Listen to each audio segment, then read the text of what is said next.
Сәлеметсіздер ме, білім алушылар? Бүгінгі сабағымыздың тақырыбы бисквитті қамырдан рулет жасау технологиясы. Пән оқытушысы Нұржанова Салтанат Үсенқызы. Сабақтың мақсаты білім алушыларға бисквит қамыры және одан қандай өнімдер дайындалатыны жайлы толық мағлұмат беру, білім алушылардың өз бетінше ізденуге дағдыландыру, олардың ой-өрісін дамыту, еңбексүйгіштікке, ұқыптылыққа, іскерлікке тәрбиелеу. Бисквит қамыры. Бисквит қамырының негізі жұмыртқа, жоғарғы сортты ұн пайдаланылады. Бисквит қамырын картоп және бидай ұнның қоспасынан әзірлеуге болады. Бірақ картоп ұны бисквитті құрғатады. Қант ұнтағын пайдаланбаған жөн, өйткені ол қамырды сұйылтып жібереді. Ұсақ құмшекері пайдаланған жақсы. Хош иісті етті дәмін келтіру үшін қамырға лимон шырыны және цедра қосады. Шоколад тортын әзірлегенде ұнтақ какао пайдаланылады. Бисквитті даярлауға кіріспестен бұрын оны пісіретін қалып әзірлеу керек. Егер өрнеуі алынбалы арнаулы қалып болмаса, оның орнына қаңылтыр таба, аласа алюминий кастрюль пайдалануға болады. Қалыпқа алдын ала таза қағаз, аздап сары май жағылған төселеді. Ол төбіне және ішкі қабырғаларына нығыз жабысып тұруы қажет. Егер қағаз болмаса, қалыпқа май жағып, иленген, кепкен нан ұнтағын немесе ұн себуге болады. Жұмыртқаның ішкі ақ уызын сары уыздан мұқият айырады. Ақ уызды тоңазытқышқа қояды. Кейде көпшіктер алдында ақ уызға су, бір ақ уызға 1-2 ас қасық су есебінде қосады. Бұл көпіршіген ақ уыздың мөлшерін көбейтеді.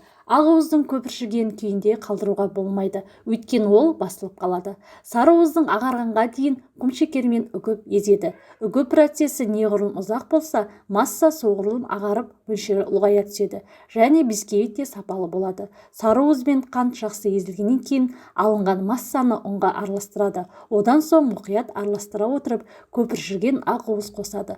Дайын болған массаны бірден қалыпқа құяды да пісіру үшін сол бойда пешке қояды. Бисквитті 200 градустан аспайтын тұрақты температура жағдайында пісіру керек. Егер пештің температурасын анықтау мүмкін болмаса, онда қалыптық бетін дымқыл қағазбен ол бисквитке тимейтін етіп жабады да 10 минуттан кейін піскенін тексереді. Егер бисквит ағарыңқы болса, қағазды алып тастауға болады. Бисквитті салған қалыпты әбден піскенше қозғауға болмайды. Оның қалай пісіп жатқанын оны отқа қойғаннан кейін 30 минут өткен соң қалыпты тұрған торды немесе қаңылтыр табаны ептеп тартып қарап тексеруге болады. Даяр бисквитті алдымен қалыптан алмай, бөлме температурасында салқындатады. Бисквиттен рулет, торт, пирожный және печенье жасайды. Рулет әзірлеуге арналған бисквитті салқындатуға болмайды, өйткені рулет ыстық күйінде қоюланып, үйсіп қалады. Егер бисквитті күйіңкіреп кетсе, ол салқындағаннан кейін күйген жерін үткішпен тазалаған жөн. Піскен бисквитті табадан алып, қағазынан тазартқан соң салфеткаға салады. Әзірленіп қойған начинканы жағады да және ыстық күйінде рулет жасайды. Қажетті құрал жабдықтар: миксер, ыдыс, күрекше, кондитер қапшығы, қалып, пеш және пергаментный қағаз.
Мінекей балалар, дайын болған өніміміз.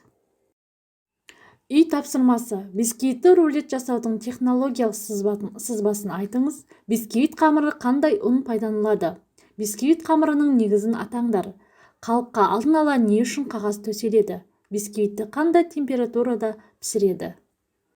Мінекей балалар, бүгінгі сабағымыз осымен аяқталды. Бүгінгі сабағым қызықты әрі түсінікті болды деп ойлаймын. Сау болыңыздар.